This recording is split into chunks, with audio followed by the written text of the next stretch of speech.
خير أمة أخرجت للناس تأمرون بالمعروف وتنهون عن المنكر صدق الله العظيم سبحان ربك رب العزة عما يصفون وسلام على المرسلين والحمد لله رب العالمين اللهم صل على سيدنا محمد وعلى آل سيدنا محمد وبارك وسلم۔ اللہ رب العزت کا احسان کہ اس نے ہمیں اور آپ کو رحمت والا دین عطا فرمایا۔ رحمت والا دین، رحمت والا قرآن اور رحمت والے نبی اللہ نے عطا کیے، اور اللہ کی شان رحمت یہ ہے کہ اس امت کے چھوٹے چھوٹے عمل کو، اس امت کی تھوڑی محنت کو اور چھوٹے چھوٹے عمل کو اللہ نے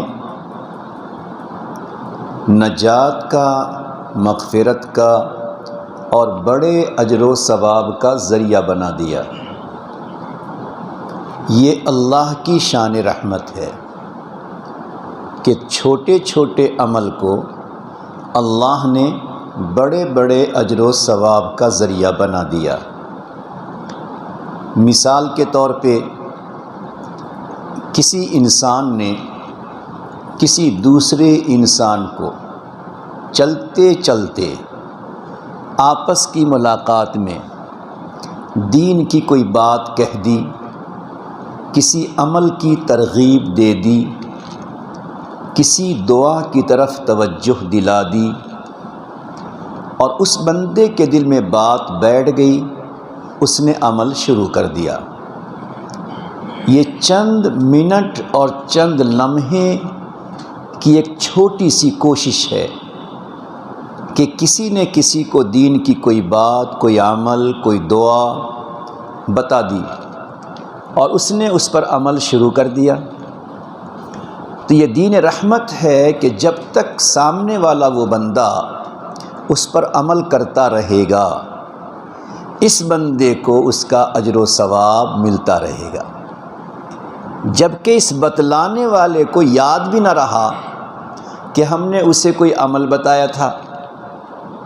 تو اب بتائیں کہ اللہ کی طرف سے کتنی شان رحمت کہ انسان نے کسی کو چھوٹا سا کوئی عمل بتایا اور اس کے لیے اجر و ثواب کا ذریعہ بن گیا۔ اسی طرح جب بندے سے اللہ راضی ہوتا ہے، اللہ اس کی ادا سے خوش ہو جاتا ہے، اس کے اخلاص و للہیت سے اللہ راضی ہو جاتے ہیں، تو پھر رب کریم اس کے چھوٹے چھوٹے عمل کو میزان عدل کے بھرنے کا ذریعہ بنا دیتے ہیں۔ چنانچہ حضرت داؤد علیہ السلام کے بارے میں آتا ہے کہ انہوں نے سوال کیا کہ میرے اللہ، میں میزان عدل کو، محشر کی ترازو کو میں دیکھنا چاہتا ہوں۔ تو اللہ کی طرف سے کہا گیا کہ آپ اسے نہیں دیکھ سکتے، بہت ہولناک ہے، اس کے دونوں پلڑے بہت بڑے ہیں، لمبی روایت ہے۔ تو انہوں نے بار بار کہا تو اللہ رب العزت نے کہا کہ ٹھیک ہے، دکھلاتے ہیں۔ اب جب اس کے ترازو ان کو دکھلائے گئے تو حضرت داؤد علیہ السلام بے ہوش ہو گئے۔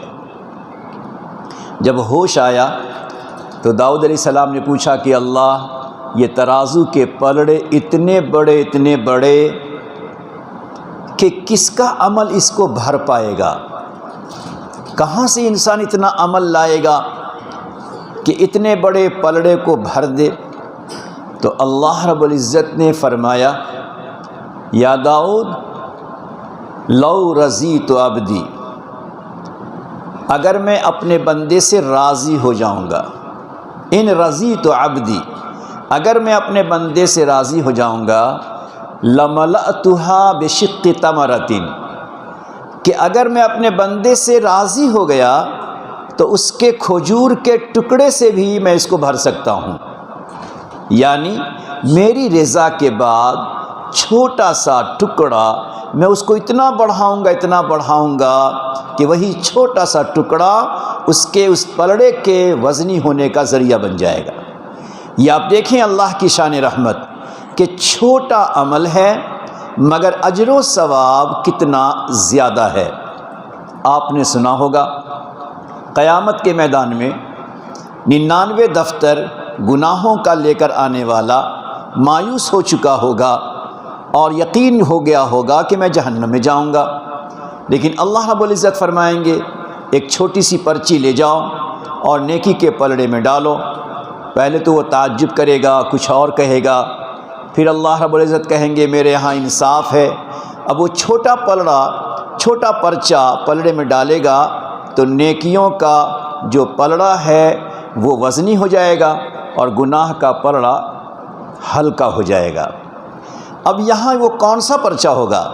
وہ ایک چھوٹا سا عمل ہے لا الہ الا اللہ کہ بندے نے دل کی گہرائی سے، محبت سے، انابت سے، توجہ کے ساتھ اس نے اپنے اللہ کا کلمہ ایک دفعہ پڑھا، اسی ایک پڑھے ہوئے چھوٹے سے آسان سے کلمہ کو اللہ رب العزت 99 گناہوں کے دفتر کے مقابلے میں وزنی بنا دے گا۔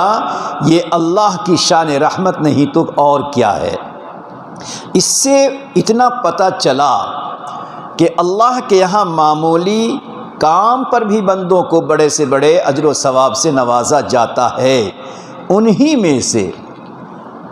میں سے ایک آسان عمل، ایک چھوٹا عمل دعوت کا عمل ہے کہ انسان کسی بھائی کو، کسی رشتہ دار کو، کسی پڑوسی کو، کسی کو بھی چلتے پھرتے، آتے جاتے، سفر میں، حضر میں، گاڑی میں ایک بات دین کی بتا دی، اس نے عمل شروع کیا، جب تک وہ عمل کرتا رہے گا اس کو اجر و ثواب ملتا رہے گا، نماز پڑھتا رہے گا اسے بھی اجر و ثواب ملے گا، روزہ رکھے گا، جو بھی نیک کام کرے گا ہر ایک کا اجر و ثواب اس کو ملے گا۔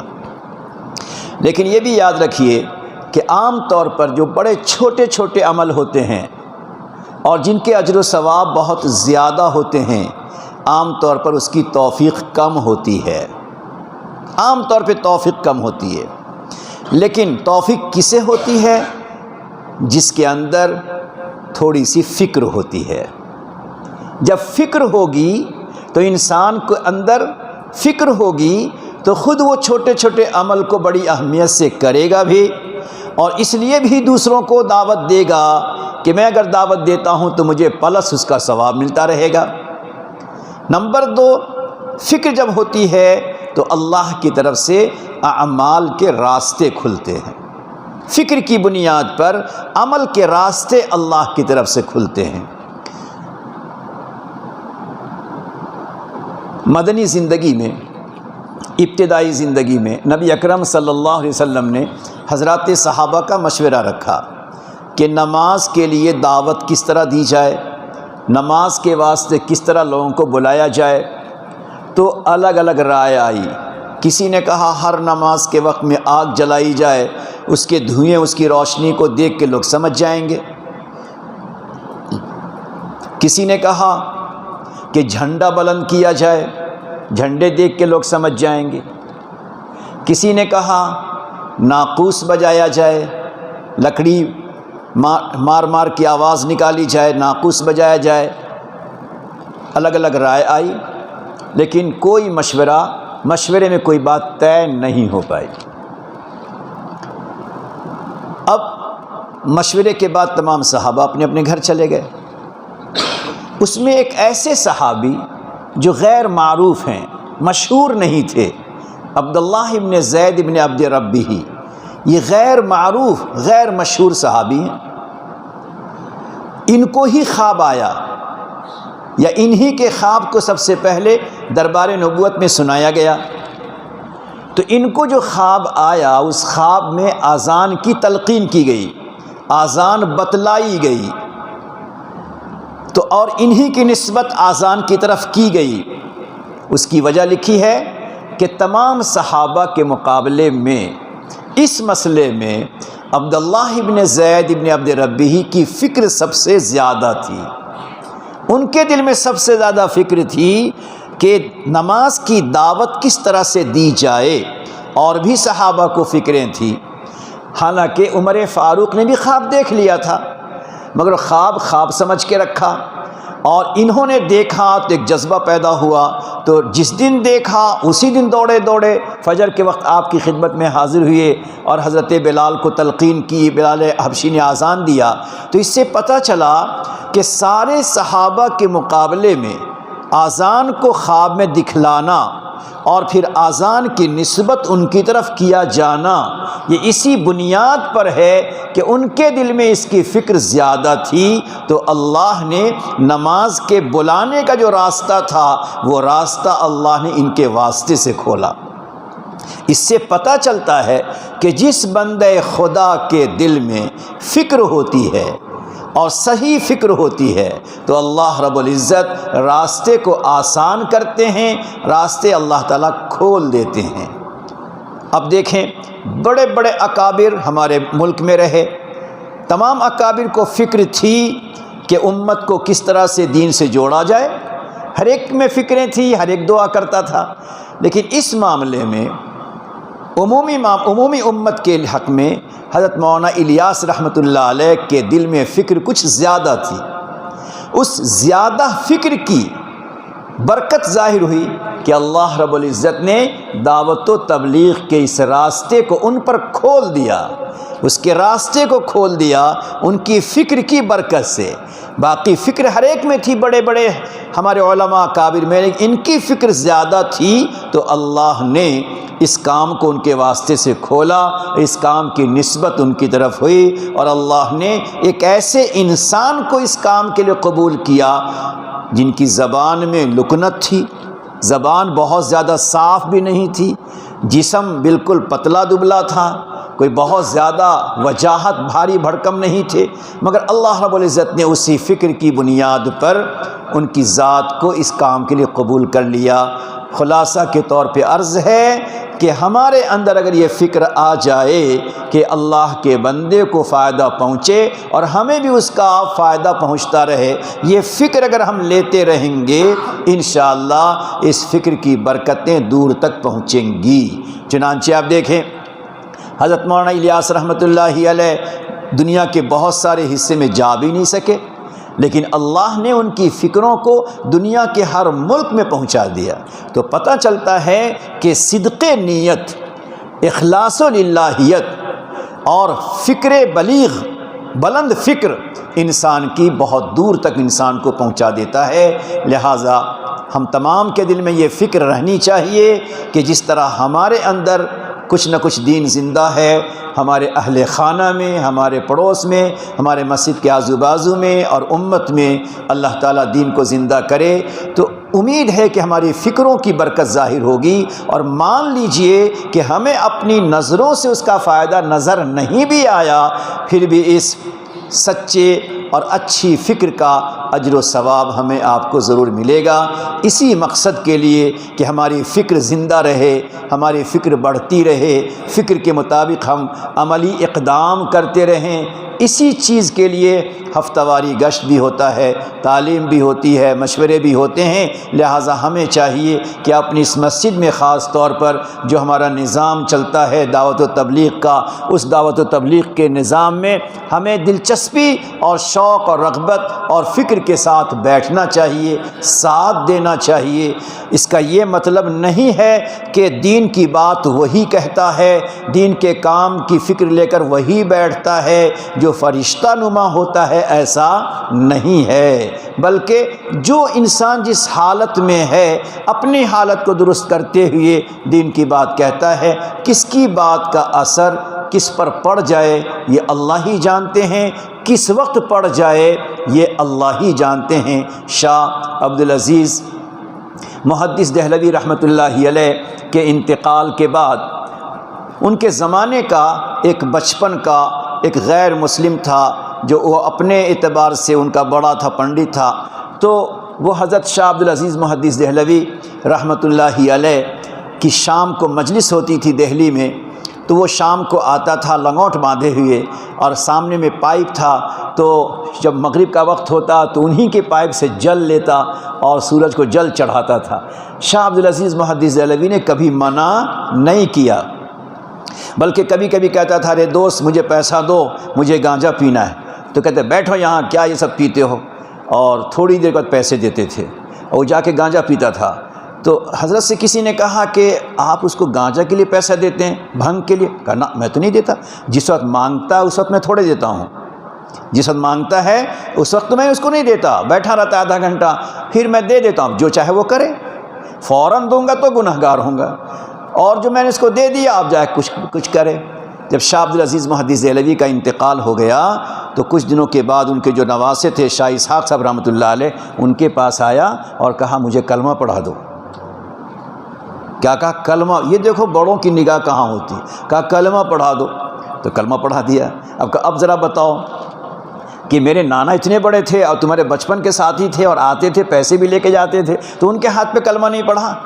تو کہا کہ دیکھو ایمان تو مجھے ملا ہے انہی کی برکت سے، لیکن جو باتیں وہ اپنی مجلس میں سب کو کہتے تھے اور دور سے میں سنتا تھا، اس وقت ان باتوں کا اثر نہیں ہوا، اب اس کا اثر ہوا ہے۔ پتہ چلا کہ ہدایت کی بات کا فوراً اثر ہو جانا ضروری نہیں ہے، اور یہ بھی پتہ چلا کہ ہماری باتوں کا اثر ظاہر نہ ہو تو مایوس بھی نہیں ہونا چاہیے۔ اللہ رب العزت صدقے نیت سے کبھی بھی اس کا فائدہ، اس کا اثر ظاہر کر دیتا ہے۔ لہٰذا اسی لیے کہتے ہیں ہمارے بڑے کہ اگر ہم گشت میں جاتے ہیں، کوئی ساتھی نہ آئے، پھر بھی ہمارا کوئی قدم بیکار نہیں جاتا۔ کسی کو دعوت دینا، چاہے کوئی نہ آئے، کوئی دعوت ہماری بیکار نہیں جاتی، ہر دعوت پر، ہر قدم پر ہمیں اللہ کی طرف سے ملتا ہے۔ اللہ تعالیٰ اس کام میں اور ترقی عطا فرمائے، ساتھیوں کو اللہ تعالیٰ ہمت، قوت اور فکر عطا فرما کر اس کام کو خیر و برکت کا ذریعہ بنائے۔ دعا کر لیجیے۔